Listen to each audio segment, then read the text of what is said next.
most merciful. Before I go into the talk and go into the details of this complex name that we've chosen, in simple words, we're going to talk about change. And change in itself is the only constant in this world. So defining which aspects we're going through, we'll just focus on two. That is innovation and collaboration. There are so many other things that we will not touch upon, and this is not a 30-40 minutes. We can just touch this, scratch at the surface of this topic. So bear with us. There will be some interactive options, like I'll ask a question and give you 30 seconds to think about them. Then you can type your response or ideas, and that will hopefully help us collaboratively progress this webinar as well. Before I start, the first thing I want to ask, and I'll give you about 15 seconds to think about it, is when was the last time you did something for the first time? When was the last time you did something for the first time? Just think about it and write one word in the chat box.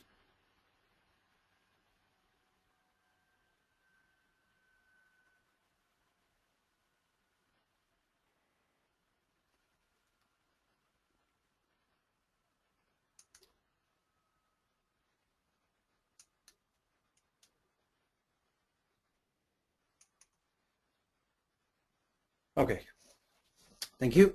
So let me take you through my background quickly.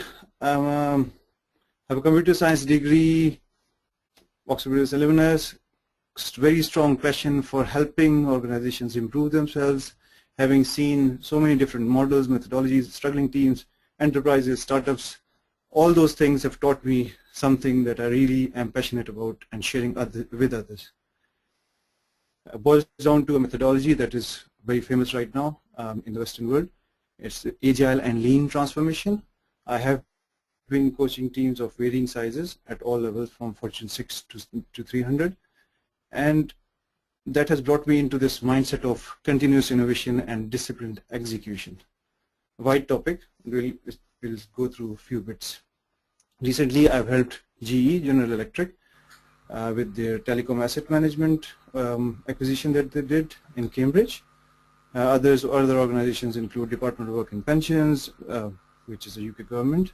They're one of the biggest IT project ever that they are in progress. That is in progress. Then Standard Life, it's a financial institution, and the last one was Xerox, which is manufacturing. So, Naveed, just a few chat questions popped up with the option you had given. People have written, I used the Facebook for the first time. Somebody said that I fixed my car. Somebody wrote that I went for a safari trip last month. Very good. Okay. Okay. It gives me an idea that we are alive. Okay. Yeah, it just takes some time for people to start writing. So. Okay. So from my professional background, I have moved around in various parts of the world. I have been focusing on the outsourcing and offshore team management and collaboration, and with that I have been on both ends of this equation. I have been on the delivery end when I used to be in the South Asian region, and then I came into the UK where I was in the service requirement side. I've been through various channels in the US, those companies that outsource to the South Asian region and vice versa. So that experience helps me, it actually has helped me see how the industry is challenged. Software being a very subjective entity, it's very, very difficult to decide whether we have completed an agreed deliverable, and that makes it a really complex transaction. So having lived in different parts of the world and different regions and in different aspects of this complexity, I have this cultural intersection that I can appreciate, and the communication issues and the collaboration issues that the teams go through. And ultimately, I've seen so many failing scenarios, and we have learned together from them in different scenarios. So I'll be taking you through those in the next few minutes. today's agenda. I've kept it very simple. It's just 3 sections. First, we'll focus on the collaborative nature of the team and how they work. Second one, why is it important to prioritize and what are the ways we can think about prioritization, especially from program delivery point of view. By the way, we will be focusing more on the software and IT organizations, but I see that no organization can survive without an IT department now. So it actually relates to all industries. And the last one is a mindset of failing early and not focusing on something that we think will work and we keep spending the money. It's a sunk investment mindset. Need to identify that. Okay. Do keep looking at the right side of the right top corner of your screen where you'll see the progress of our presentation today. That will give you a clue of where we are. Now, point to ponder again, next 15 seconds. Who thinks luck and predictability have any role to play in our business life? Does anybody agree or disagree to the statement, we need to become increasingly lucky? You can type your answers in the chat box. Let me help to read. Well, we have Mr. Dilip who said, yes, I think so. Ms. Maliha says, agree. Mr. Khalid Mahmoud says, no, I don't agree. Muhammad Salim again. Predicting is important via worst case analysis. Okay, these are keep on coming. That gives me an idea. So it's a mix. What you've told me till now, it's mostly yes, a few no's as well. Yeah. And let's explore what the statement means. Any similarities? Anybody can identify what's similar between these two people? Richard Branson on the left and Albert Einstein on the right. Richard Branson. They're here. Yeah, yes. Yeah. So yeah, there are a few analogies there as well. Yes.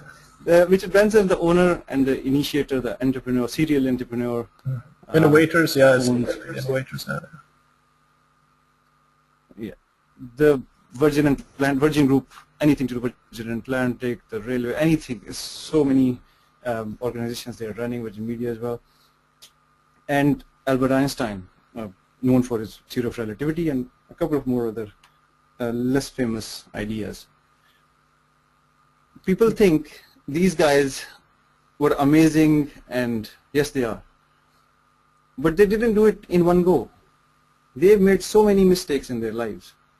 We easily forget that Richard Branson actually initiated. Can you imagine for 10 seconds how many companies would have Richard Branson started?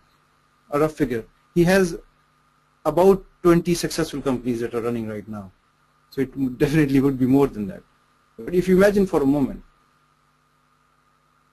he tried 400 companies, 400 plus companies to get there. That means he has had majority of failures. What does that mean? He has been learning iteratively, making sure that he learns from the mistakes, tries something new every time. If something was in the right direction, he would persevere or pivot. But if something doesn't work, he would perish that idea and move on to a new idea. Keep innovating. Same goes with Albert Einstein. He wrote more than 250 papers. Most of them didn't get him any fame. Only one finally got him to the place where he wanted to go. And now he's a legend. Both of these guys have tried iteratively, innovatively, and ultimately they've reached here. And they haven't stopped. So okay, Albert Einstein has passed away, but Richard Branson hasn't stopped yet. You never know. Tomorrow he might be launching another new venture. So the mindset that we need to go to is we need to try, we need to keep trying. The business landscape right now in this economic crisis is all these economic challenges, global meltdown. This is if you consider this as a game of chess. Yes, it is a game of chess, but it has evolving pieces, continuously added dimensions, so many players being added. If we think chess is played between two people, go ahead and Google it, and you'll find out there are so many models of chess that have been launched that have more than two players, many more pieces, other dimensions added. So we should not box our thoughts into a traditional mindset. We need to think innovatively, out of the box. We need to challenge our own limits that we have set or the industry has set on us. For example, Nokia used to be 98% owner of the mobile market. Who would have thought in Nokia 5 years ago, their strategists, that Apple's biggest competitor right now would be Google? It's beyond imagination. Nokia owned the market, and now they're actually third right now and struggling. And you imagine, same organization moved from where to here, and they used to rule the market for more than a decade. What we learned from Thomas Edison, the founder, the GE guy, said all we need to do is keep trying and finding the ways that don't work. And as long as we know which ways don't work, we will continuously make new mistakes and learn from those new mistakes. And that should be the philosophy of life. Why should we keep trying to do the same thing over and over again and expecting different results? That is insanity, according to Einstein. Okay, let's take another example of Wikipedia. So famous, amazing concept. It's a free encyclopedia, and anybody can contribute. Do you think that was produced in one go? That same person actually started Nupedia, which nobody knows about. He tried, he got the passionate people, tried a few things, iteratively, collaboratively, he found some mistakes in his previous venture, dropped that idea, started Wikipedia, and it flew off. And you see where it is right now. Any information we need, go to Google, search for it. Wikipedia is the source to go to. Okay. Now it's time for the first activity. Keep those thoughts in mind about innovation and the iterative nature of the needs for this existence in business scenario right now. I'll give you about 30 seconds to have a read through, about 45 seconds actually, it's quite a lot. In the next 45 seconds, go through this and type 2 words in the chat box about how you would prevent such a problem. Go through the slide, think about 2 words. In 2 words, you can suggest how would you solve this problem.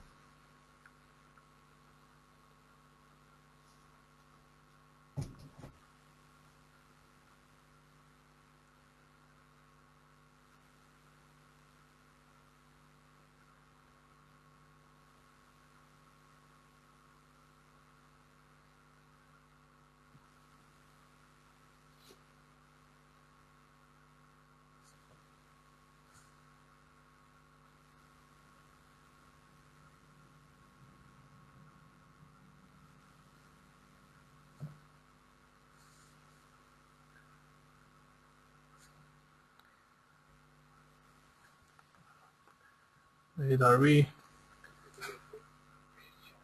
Yep.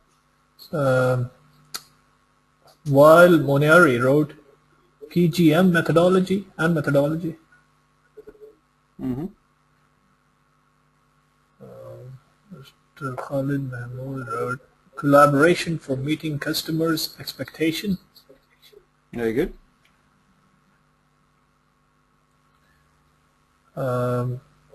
Mr. Abrar Ahmed wrote never assume. Mr. Ansari wrote better communication. Mr. Dalib said by effective communication and reiterating and what we have understood. Okay, that's fine. That's good. It gives us an idea, and based on all these one-liners, I would say, or two words, if you look at it closely, this redefines, or actually, this is the real-world scenario of different departments, different aspects of service delivery or product delivery, and they are trying to work together and deliver something, be it the design team, delivery team, sales team, documentation team, whoever. And we have ourselves boxed our thoughts into this role-based organization where people think they are part of the development team. Oh, okay, so it's us developers and them business. It's us developers and those testers. That mindset has hurt the business so badly that 90% of the projects in waterfall model, they fail. I'll go through the waterfall model in a while, and I'll compare the methodology that I'm talking about in the third section of this presentation. But bear with me for that if you don't know what a waterfall, what's the difference between a waterfall model and an iterative model. I would just keep in mind that maybe what we are talking about is reducing the silos. The silos cause communication gaps, and communication gaps are they ultimately result in loss of business. Okay, so we've completed the first section, and the key thing to remember from here is keep trying collaboratively. We need to make new mistakes, and collaboration is a critical need for us to move forward. Okay, let's go to the next phase. Now, according to Standard & Poor's 500 rating, any organization that comes into this rating, they used to stay here for about 25 to 35 years. So Standard & Poor's could predict the viability of an organization so well that they knew if anybody would make it, they'll stay there. And that is a long time. 25 to 35 years is a long time. Things have changed. The world has become fast. We need to try harder, faster. So the new average lifespan has been reduced to 10 to 15 years. That's less than half the original lifespan. You imagine the difference. And this has been within the last decade. Things have changed. We need to change ourselves as well. What used to work 10 years ago does not work anymore. It might have been best practice at that time. We need to rethink how we develop, how we deliver, how we engage the teams within the departments and outside the organization as well. The crux of the matter is there is no predictable path to success. If there is, we don't know what that is. And that is a quest. We need to work together to find something that can be more predictable, not what is surely predictable. If we knew exactly where we want to go from a software organization point of view, we would always be wrong because things would change. And if it's known, that means your competition might already be ahead of you. So we need to be very careful in innovating as well. We can't take too long to build the product of the highest quality and nobody wants it because your competitor has already taken the market.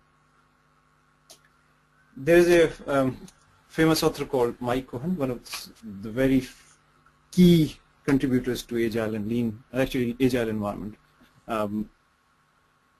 He came up with this idea of a planning onion. The current methodology promotes a one-off plan at the start of the year. You go through a high-level vision, map it into a product roadmap. These business guys hardly ever talk to the delivery teams on what they think is viable. Sometimes these guys have less visibility of what is possible and what is not from their own architecture point of view. When business wants something to be done, they decide, they budget, they give that budget to IT, or if we call the existing model collaborative, they would give them very high level requirements of a direction, and the business IT team would give their estimates. What is an estimate? Estimate most probably is wrong because it does not cater for the market change. If you are going to incorporate market change in an estimate, it will be an infinite amount of money you would ask for, because how can we predict how things would work? What I want today might not be of any use to me in the next 6 months, after 6 months, sorry. So even if what business needs or wants, if the IT delivers that, let's say in 1 year, the business might still say, oh, the project has failed. Why? Because the market has changed. What we wanted 1 year ago is not good enough. We need something else. And when they ask the delivery team to change, they say, oh, our original estimates need to go further. So it becomes, from 1 year, it becomes 1.5 year project. And that's a never-ending story. As I mentioned earlier, 90% of existing traditional methodology projects do not meet their original estimates. Okay. So that brings a question. And it's a very common misconception. People think agile doesn't allow for long-term planning. It does. It builds that flexibility into the estimates.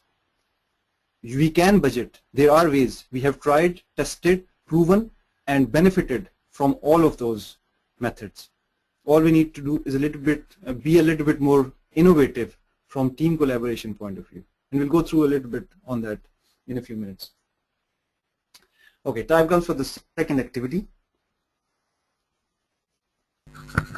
In the next 45 seconds, can you please type, what do you think this is? And I'm not just I know this is a traffic jam, but can you create an analogy in your mind? Just think about it. What comes to your mind when you see such a situation?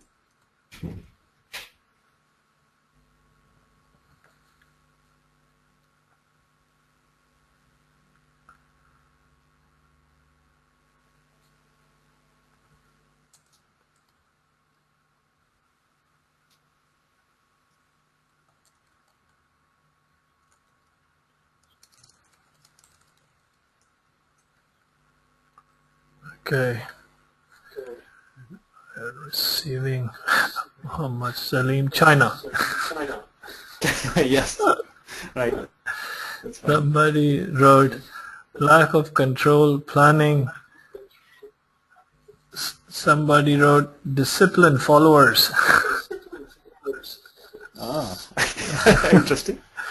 Somebody wrote commute is a part of life. Poor traffic management, need to think for alternative solutions. Somebody wrote owning a car for better lifestyle is wrong. Okay. Yeah. Okay. A couple of comments. We get the idea. This is one of the very famous traffic jams. I think one of the longest ever in the world. It was in China. Yeah. Without going into that detail, the idea behind this concept is, if we start too many programs, that does not guarantee completion of too many programs and success of all those programs. If we allow too many cars in the motorway, and we can see there is a bottleneck somewhere which is causing all this, it might appear to be a good use of the bandwidth of the resources. Almost every inch of drivable area of that motorway is being used. From one aspect, oh yes, we are utilizing the motorway very well. But from flow point of view, we are wasting our time. Why? Because there is an optimal way to utilize resources. If we start too many programs and allocate too many teams, too many resources, and think that we can start too many programs and get to the completion and produce something useful, ultimately we'll come to a halt, because the monitoring and control and the direction will be lost, especially if there are longer programs. And the idea here is, if you allow too many cars, it will become a parking lot. Control the input, manage the traffic, change the speed limits at various areas, and control the flow so that lesser resources are used at one time and the flow continues. This happens in shorter cycles and smaller group of cars in a motorway or smaller teams in the progress of a program. Another analogy would be when we use our PC, if anybody remembers using Windows, you press Control Alt Delete, and so PC has almost stopped responding. You press Control Alt Delete, see the processor usage. You'll see 90% processor using. Or you say, okay, yeah, my processor is very strong and it's being 90% utilized. Do you see any progress in your PC? No, we would become surprised. The normal usage of the processor should be less than 10%. And that allows the optimal usage of those resources for our processing. We accept that, but in the programs we forget about it. We start too many programs, and that forces us to stay in this sunk investment mindset because we can't change. We have committed our resources. We have committed yearly budgets. When we commit a yearly budget and that is inflexible, ultimately we're going to struggle because if market conditions change for more than half of the programs, we are stuck. We are going to spend all that money and we know we are going to fail. We're going to hit the wall one day, and that is a definition of insanity for me as well. You know you're going to fail, but you're spending it because you committed to spend it. There should be a mechanism to control it, and that is given by agile and lean transformation. That is how we go and help organizations, help them think in those ways. Instead of making this a parking lot, control your input, and that means we need to prioritize. So the second part of this presentation completes with this one. The second message: manage changing priorities. If we have prioritized our program portfolio, yes, we can commit to the next year. However, we'll review it every 3 months. That's iterative and collaboratively. We'll see where we are after 3 months, and we'll choose which programs to stop and which programs to initiate, which programs to continue. So it's either persevere, pivot, or perish. We need to choose the right programs, and we need to keep choosing the right programs iteratively. Okay. As promised in the earlier part of the presentation, the waterfall model, for those who are not familiar with this, the lower steps you can see it's a waterfall. Ignore the headings on the top for the first part. Requirements, design, implementation, and integration. It's a standard waterfall model. We define the requirements up front. Business wants the IT to tell them how much it would cost to produce these 10 features, let's say. Design team is sometimes involved. The project manager comes back with the estimate. Business says, okay, you asked me for 1 million. I'll give you $500,000, but you still need to do it within a specific time. So it's the golden triangle issue. What happens during the life cycle is we decide a planned ship date for all those agreed requirements. The problem comes in when we go near the system integration time and the delivery time. Things start going wrong. What started as a green project, and in the middle or near the end it became amber, and ultimately it becomes red. That's a traditional waterfall model. You start good, you feel good in the initial part of the program.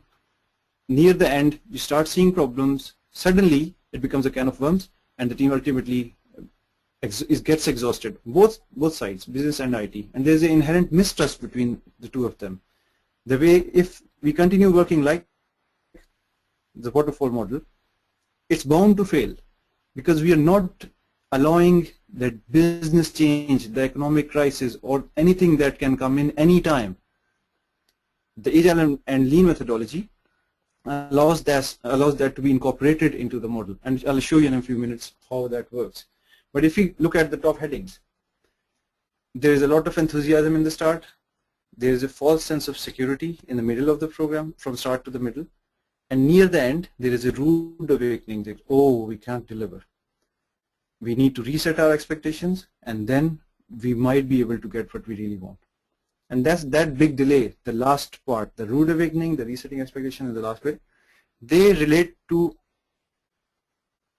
the end of most of the projects. This is what I call failure. 90% of the projects fail.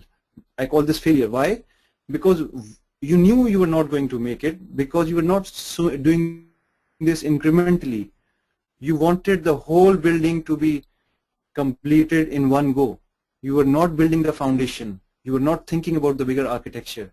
You're just trying to build the full building in one go and just assume that you're pulling a pole, a light pole, and you have it ready and you pull it to stand it up, erect it, and then assume that yeah, everything went fine. No, this doesn't happen in software, in build solutions delivery. So what we do, we recently helped a Fortune 6 organization who was struggling with their product portfolio. They wanted to prioritize. Their biggest problem was whenever they prioritized, came up with a list, allocated the budget, halfway down the line, within that fiscal year, they would start struggling and realizing that what they chose to do was sometimes, let's say, 50% correct. The estimates were 30% within the range. But near the end, let's say the last quarter, they realized, no, we can't deliver the key projects or programs because of the market changed. As this change progresses, we realize, oh, the programs that we decided not to do, they are critical, but the portfolio team doesn't have any option. The waterfall model doesn't allow that to happen because the control is with the operations team. The program team is stuck with that. They have committed to a budget. They have decided to do some things, and that is being monitored and reported and controlled. However, with the change in the market state, they want to change, but they are not allowed to, because that will impact the overall reporting mechanism, and there's a lot of overhead around it. So the actual progress of any program might not be beneficial by the end of the year. So we need to choose very carefully. I'll clarify this point a little bit further. It takes a little bit of time to think about how it would work. Think about it as a iteration, a cycle. We do these things in cycles. We commit to the budget in cycles. Okay, there is a rough budget in our mind, but every 3 months we meet up and we not only discuss the budget, we discuss and see a demonstrable increment of the programs in the live mode. We are not delivering features in an incomplete fashion. We are actually completing the features, showing that so the delivery team shows a working increment to the business every month or every 2 weeks, and that allows the true progress to be seen, and that is the true reporting.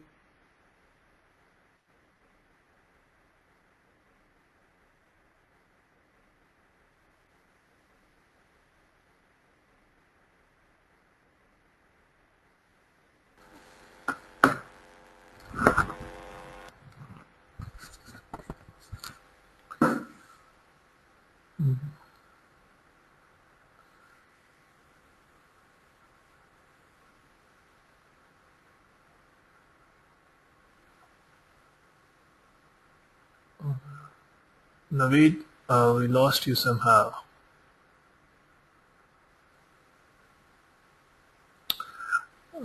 Folks, I think Mr. Naveed got perhaps a disconnect. Let me see, find out. I apologize for this inconvenience, but I'm sure he'll be logging back soon. Please bear with us for a few seconds. Thank you.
You're back? Yes, sorry. Yeah, we had a disconnect, so Naveed, I think you can continue now.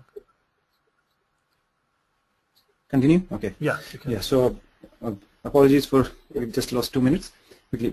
So releases are broken down from programs and iterations are broken down from releases. How that works is we iteratively meet up, we discuss, we see the working, the demonstration, we call them show and tells or the demos, at each level of the product ownership, from the delivery team to their product owners, to their product line leaders, to the portfolio program managers, to the directors, to the CIOs. The flexibility and the beauty of this system is anybody can walk into a demo anytime, and every 2 weeks it's an imperative to have a demo, and when that demo is a working increment, it's a very simple yet fully functional increment. Now let's see how it's different from a waterfall model.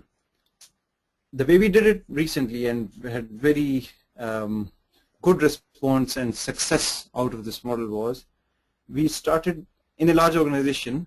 There are so many programs to talk about. The portfolios are sometimes contradicting. Even within portfolios there are programs that have duplication inherent in them. The larger organizations struggle with duplication of work sometimes. Why? Because some programs have an overlap.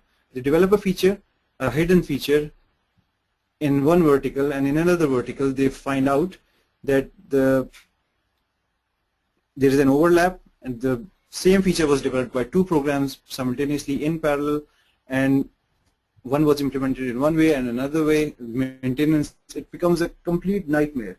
So there needs to be an intervertical engagement, and I'll show you what that is in a minute.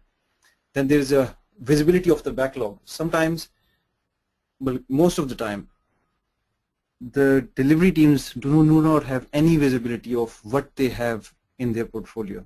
They're just given a program or a project within a program and they're asked to do it, and nobody is allowed to raise their heads above a certain level. The third bit, the synergy of business and technology. Most of the times business is not happy and they're very skeptical about IT because IT never delivers on time. That's a common lament. Vice versa, the delivery team says we do not trust business and we don't like them because they are setting unrealistic expectations. The system addresses that problem as well. The collaboration. In a waterfall model, there is less collaboration at any given stage. The customer value alignment. Only business ever talks to the customer. It's a big problem. The delivery team hardly ever hears about the customer, the real customer. And that gap creates so much problem later on. Then there is intra-vertical engagement. Within a smaller program, a smaller group of people, people struggle, and that demands an iterative and reconciled backlog. So without going into much more detail, we do all of these things in our agile and lean methodology iteratively and help the business and IT come together, have a collaborative progress review. And it's not just a theoretical reporting review or paper-based review, it's actually a working increment-based demo discussion. And it could be that what the business wanted to see or deliver, what the business wanted the IT to deliver, the delivery team might have done exactly what they wanted, but business might want to change their mind, still might want to change their mind. And this system allows that flexibility, because what I think I need, or what I think I want, is sometimes not aligned with what I need, and that happens with business and IT most of the time. Okay, so it's a 3-step process. One, intervertical orientation. We get all the key members, including the delivery team, the product owners, the product line leaders, the directors, in one room, and the business side presents the higher level portfolio vision or the direction to the rest of the team. It could be in a huge hall, let's say 200 people, and they have this collaborative kind of discussion, not sitting in the chairs and one person presenting. They sit in groups and business explains what the portfolio is, and they go through what they think is the vision of this product, not in any level of further level of detail. Once that happens, teams go into their own verticals, and I've drawn this plus sign in the middle to show you that now they are working in silos. They are working in their own areas. For example, utilities team would go in a separate area, in their own discussion area. The telecom team might go in another one, and the energy ops might go in another one. And all those people will actually develop their own backlog of the program, break it down, discuss the dependencies, raise the questions, and do that in their own teams. They even relatively size those programs or parts of the programs as well. We did that recently, very, very well received by the team. That was the first time that team tried it. They grouped those programs into those different sizes like small, medium, large, extra large. And this is relative sizing, so it's very easy and very, very quick. So within, let's say, a morning, they went through about 15 programs. It's very quick and it's very collaborative and so much knowledge in the team.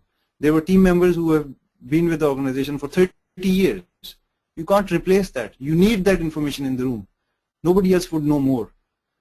If we allow that platform to progress and work together collaboratively, it really works. Okay, then in the step 3, they collaboratively, they come back. Those intra-vertical teams come back in the same group, again about, let's say, 200 people in one room, and now they're discussing the dependencies, the questions they raised within their verticals, and they come back and they formalize, they help the business team formalize their portfolio. This is just one of the ways of iteratively, incrementally, and collaboratively defining a portfolio. We have been through the development process, now we've gone through the portfolio definition process and reprioritization process. So the idea behind this one, the third thing is, we want to fail early. We need to manage the risk. But what I mean by that is, if we knew what we are supposed to do, it would be very easy. But most of the businesses don't know. We don't know. Things change so quickly. So there has to be an inherent mechanism to allow trying. From the first point, we need to try. We need to incrementally progress. We need to keep trying. The second one was to prioritize. If we prioritize well, to try something useful, we might fail quickly. And this mechanism, agile and lean transformation, it allows you to fail early and do not make that wrong decision of sunk investment mindset, where people think they have committed the money to be paid for a program, let's say 12-month duration. They do not have to waste that money. Within, let's say, within the first 3 months, they realize it's of no use. Let's stop it. And the collaboration will allow that to happen. And there are mechanisms that can be placed in. One of the ways is you bring that Scrum methodology or any other methodology within the iterative and incremental mindset. And this agile and lean actually helps you keep reevaluating and do that together. So the 3 key topics that we've covered now, that was the crux of the discussion. And what we went through today were only 3 aspects of the overall change we wanted to talk about. Bringing it all together, the key services that we provide and we help the organizations with are innovation, productivity, and motivation. And what we discussed today was we keep trying collaboratively. So that was an aspect of motivation, because you involve the teams, you bring them into decision maker, a room where the decision makers are, you bring them closer, and you'll see better decisions being made. And you'll see happier teams. They'll feel valuable. The biggest challenge in the corporate world right now, delivery teams feel that they are not valuable. They are just treated as cogs, and ultimately they lose motivation. And losing motivation results in lack of innovation. And without innovation, we cannot survive in this very fast-paced world. So the second point is innovation. And we need to make sure that we manage our changing priorities. Innovation is a critical need. It's a survival tactic. It's not a luxury anymore. And finally, the productivity. If we are motivated and innovative, sometimes we lose our productivity. So the methodology has to support the productivity as well. And that are the three key things that we help organizations to progress with. Answer to the initial question, innovation and collaboration make us increasingly lucky. We have to get increasingly lucky, not by chance, but by trying new things and learning from our mistakes. We just covered 3 aspects out of so many that we help organizations with.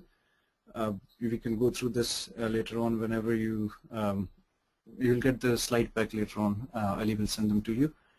The way we engage with organizations is we never give you a silver bullet. We do not believe that the silver bullet exists to solve all your problems. There is no methodology that will solve all your problems.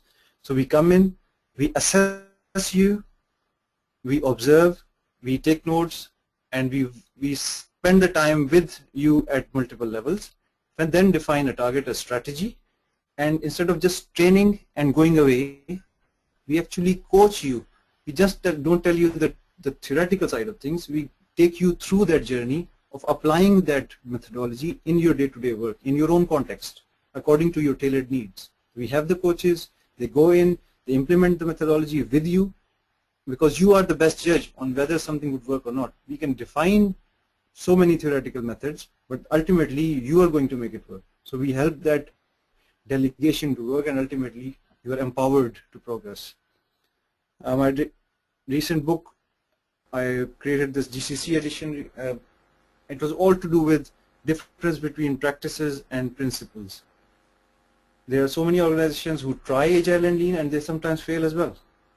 Why? Because they focus on practices too much. They try to find a solution that will give them answers to all their questions. No, there is no silver bullet. So my book focuses on that. It helps you realize what the industry is struggling with and how we can make it work. For my contact details, send me an email. I'll send you some case studies if you're interested for any vertical you want. And the email address is info@morphing.com. We have a Facebook page. You can go to that as well and follow us. We share some useful information regularly.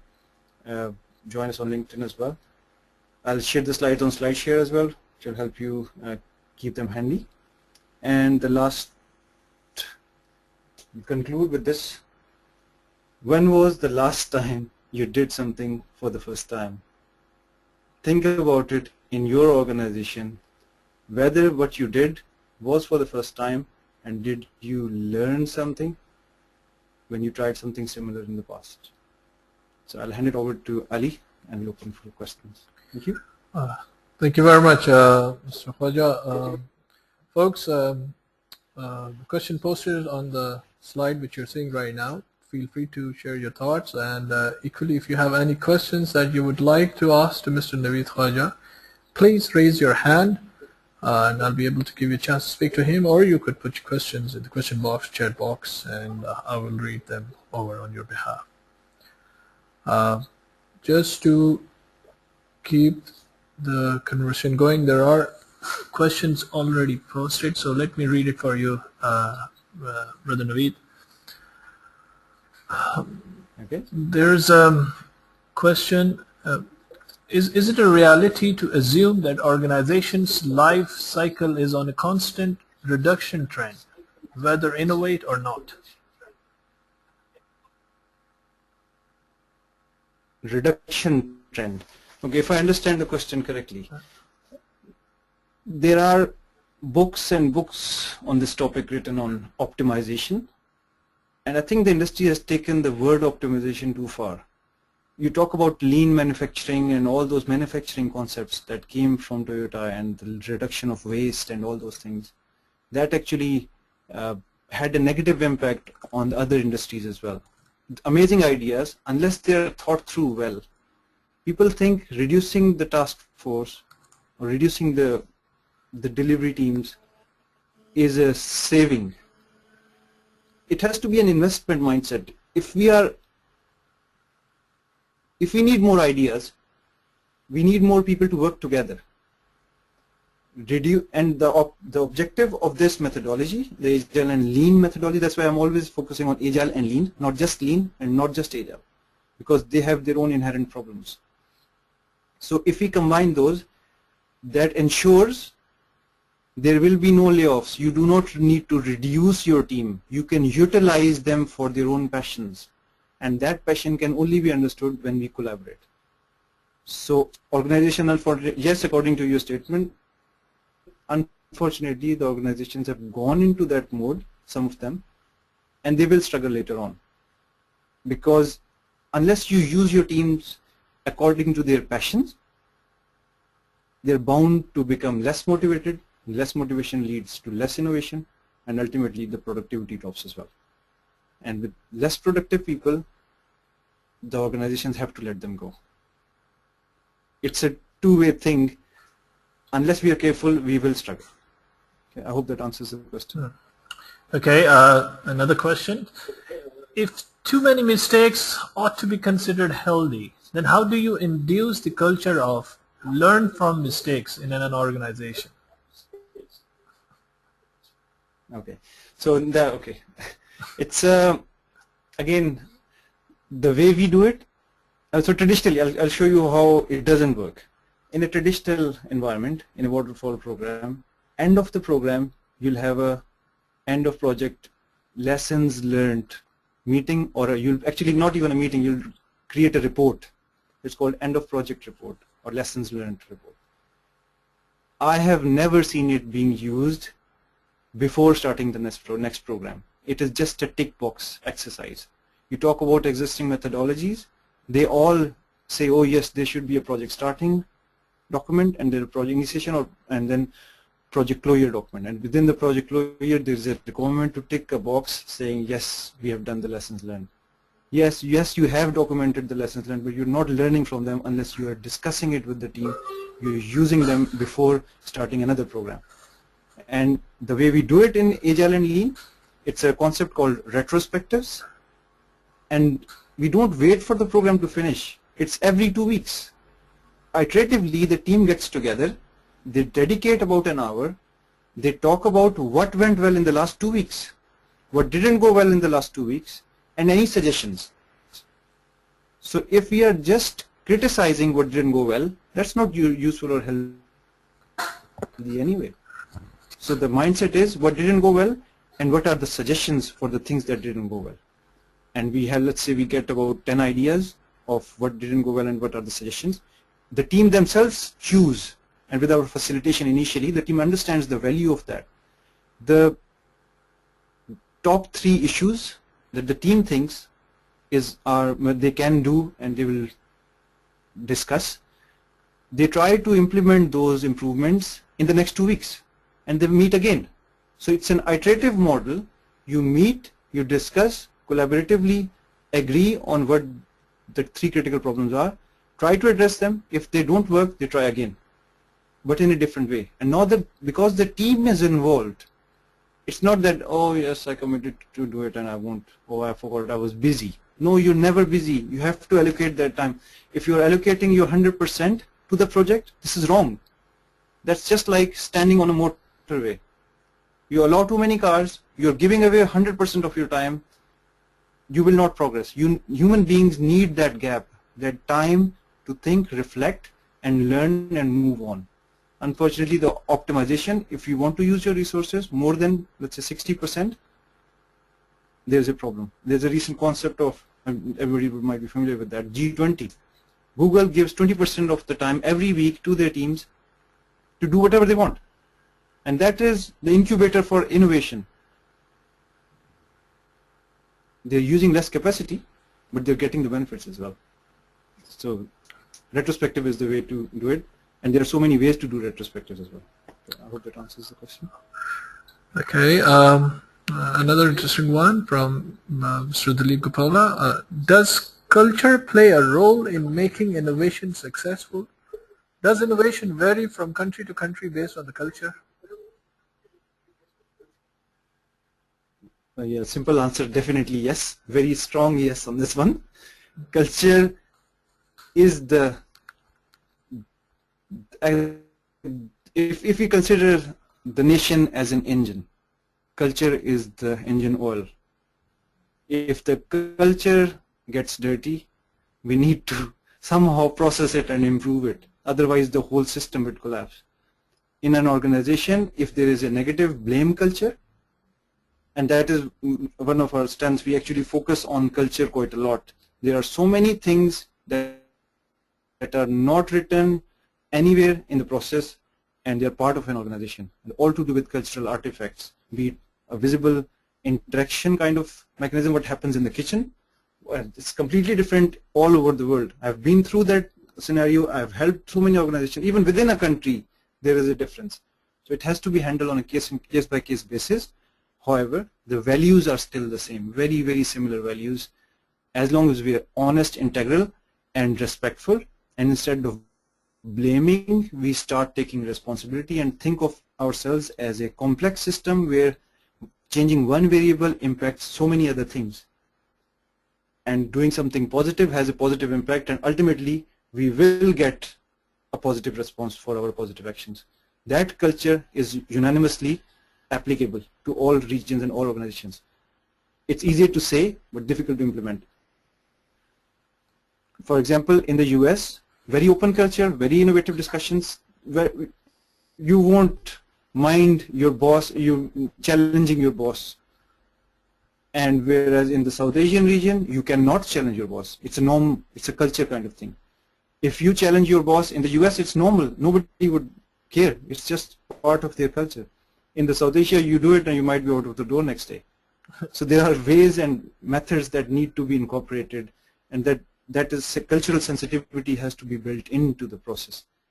And actually Agile and Lean, because of its collaborative nature, brings that inward, the closeness, the openness of the personalities and the closeness of the interactions.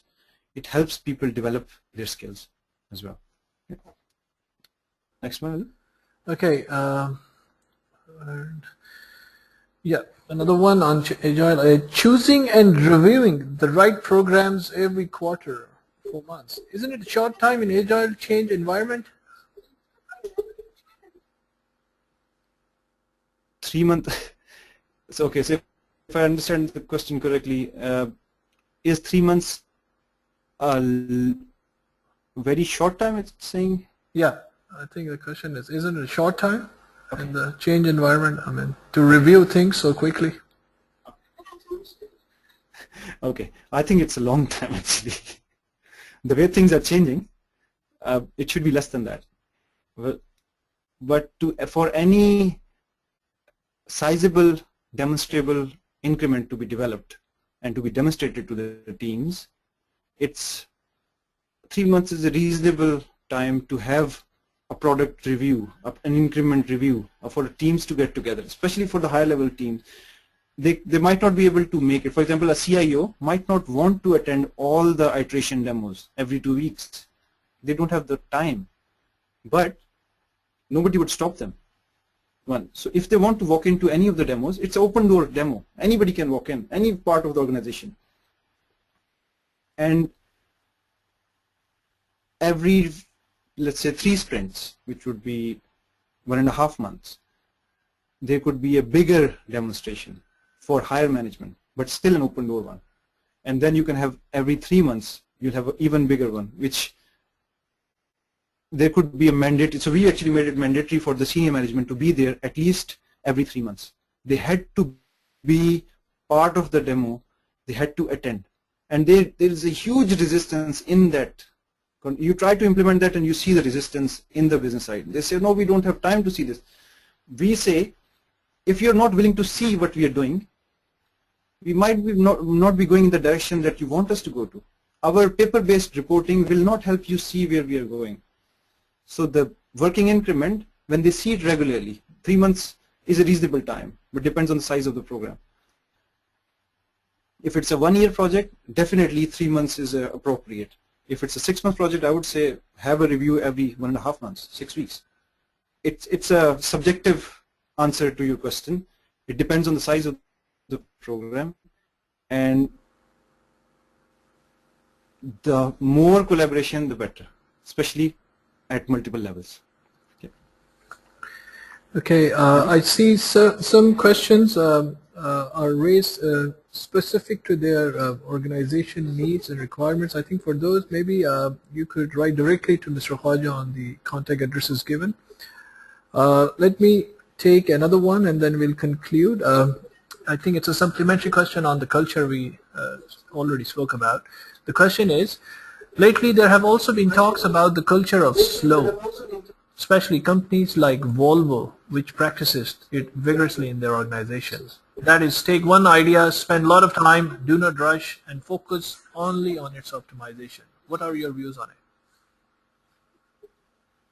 Okay, that's a very specific and manufacturing-based question. From the IT industry point of view, or of the wider relationship between business and IT, I call this in my book especially as a perfection lament. And the perfection lament goes like this. If you wait until you do everything for everybody instead of doing something for somebody, you will end up not doing anything for anybody. And that perfection lament has hurt the industry quite a lot in the past. Okay, Volvo used to be the safest car on earth. Now, if that was the safest car, it was very heavy as well. There are fuel efficiencies, fuel implications in place, all those things. Is Volvo #1 in the world right now? No. Who was more innovative? Renault came back and they passed all the criteria that Volvo was already passing with lesser fuel consumption. Now Renault is still not market leader. Toyota, Honda, and Toyota's variation, this Lexus, they have taken over the market. How? Because of their continuously innovative and collaborative development models. Now, the concept that was given by I'm forgetting the name now, but the concept for Tim Wood was do things well, measure them, try them again, try to optimize them, and try to optimize the overall big picture. That is all well understood in the manufacturing industry. The problem with the IT industry is you cannot define a tangible output of a software. For example, when you're building a part, you're manufacturing a part of a car, it's a tangible output. When it's produced, yes, there would be variations, it's fine, but you have a very ballpark figure of what good looks like. In software, it's so subjective that one statement can mean so many different things that you have to see it working to agree or disagree that this is the right thing. And I use this quite a lot. If we don't know where we are going, any road will take you there. And that is directly applicable to software. Because of the intangible nature of the deliverables, any road could be right according to the context and understanding of the teams. So my answer to your question for Volvo, there is a fine balance between quality and time to market. If we focus too much on quality, we might lose that window of time to market. So we have to be very careful in that. Okay, thank you. All right, that really brings us towards the end of the webinar. Thank you very much, Mr. Naveed Khawaja, for your time and the valuable information that you have shared with our participants. Thank you indeed. It was very, very engaging and intriguing. And folks, all of you who have attended the webinar, once again, thank you very much for attending. We are recording this webinar and shall be uploading it on our YouTube channel and the blog. I will be sharing the link with you all in a couple of days. Once again, Mr. Khawaja, thank you very much for your time. Once again, Mr. Khawaja, thank you.